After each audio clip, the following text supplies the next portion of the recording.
Les deux parties de l'exposition traitent le mouvement et le mouvement des gens, les nouvelles tendances, de migration par exemple, et l'impact de ces mouvements de migration. Donc ils sont chacun préoccupés par l'idée de la sédentarité. Enfin, c'est Paul qui le dit, mais Raymond est aussi vraiment, son travail est conduit par ça.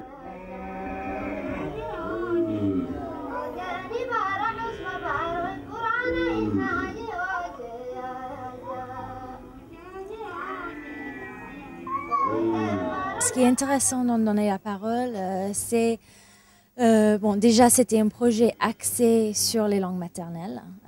Donc ça, pour Raymond, c'était un aspect très important de la culture, mais aussi de la résistance. Après, dans la Tour du Monde, pour parler de l'autre installation, donc c'est une tour du monde en 14 jours que Raymond a fait tout seul avec sa caméra.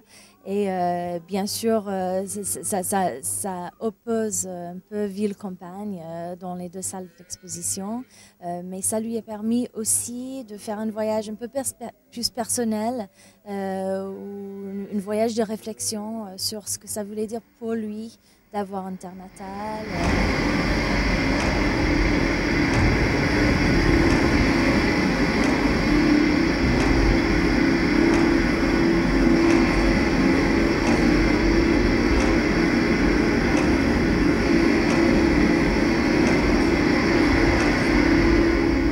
Donc la partie de Paul Virilio, il est philosophe et urbaniste, donc c'est quelqu'un qui a énormément d'idées, mais qui ne savait pas forcément comment les mettre en forme. Donc c'était notre travail d'essayer de l'aider avec ça.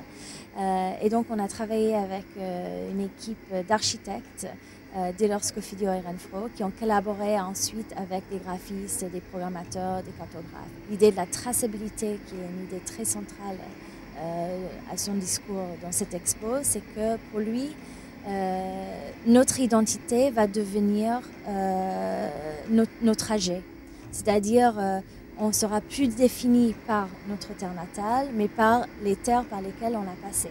On imagine un énorme aéroport ou une gare ou un port, et pour lui, ça c'est les villes de l'avenir. Alors quoi? La rue, est-ce que c'est notre avenir? Ou bien, est-ce que c'est notre passé? À vous de deviner.